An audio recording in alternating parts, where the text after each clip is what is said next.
Chair. Mr. Chair. Dennis O'Rourke.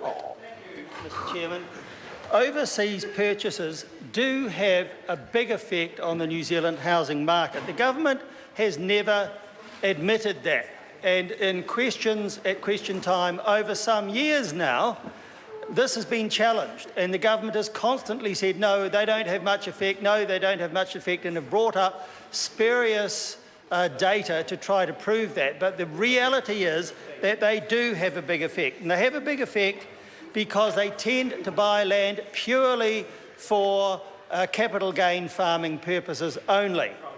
They tend to land bank land, they tend to speculate, they tend to buy homes and sit on them and don't rent them because that's an inconvenience. They're only interested in the capital gain. And as I've said, what they're really doing is just capital gain farming. And you can understand why. Now that Auckland houses have reached $1 million, and when you look at the unbelievable capital gain that's occurred even over the last year, you will see why the purchase by overseas purchasers with plenty of money are very keen on buying New Zealand homes.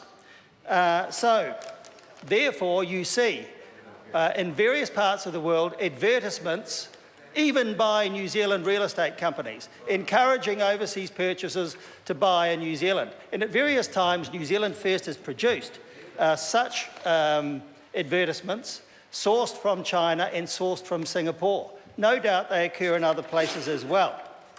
Now, Mr. Speaker, other nations have moved in the way that is proposed in this amendment, and they have placed severe restrictions on overseas purchases of residential land, either through just absolute prohibitions, which New Zealand First favours, or through the taxation system.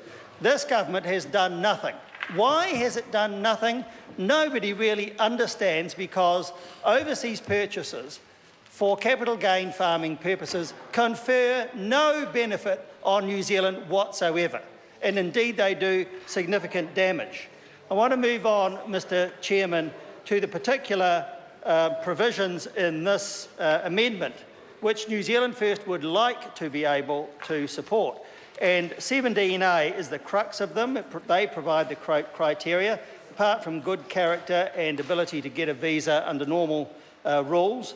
The important part, I think, is 17AC, which requires one of a number of criteria to be met. The first we agree with, that the person has to be a New Zealand citizen, ordinarily resident in New Zealand, or intending to reside here indefinitely. And two, the relevant overseas person intends to reside in New Zealand temporarily, but with an agreement to sell their New Zealand property if they then leave. That, of course, must be properly evidenced and guaranteed.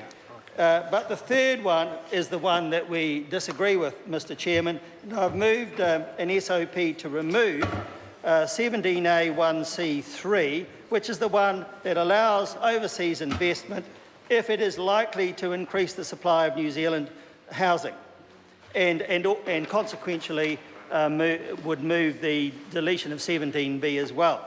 And the reason for that, Mr. Chairman, is very simple, and that is that we don't believe that it would be possible to properly police that number 3.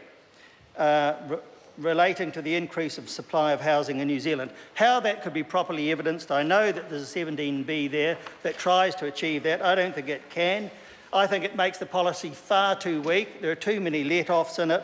We couldn't support it. We just want a simple prohibition of purchasing residential land in New Zealand. We don't see any need for that. If that SOP isn't passed, we will be unable, unfortunately, to vote for this amendment, because it's such an important issue for us. We think that it is absolutely vital that overseas purchasers of residential land in New Zealand should be people who actually live here or who are citizens wherever they reside, or people who want to come here and reside permanently in the country. We don't want any other let-out as far as overseas purchases are concerned. So we cannot support 3, and we hope that the other parties in the House will look at my SOP and pass that to amend this motion, so that New Zealand First will be in a position to support it as well. Mr. Chairman.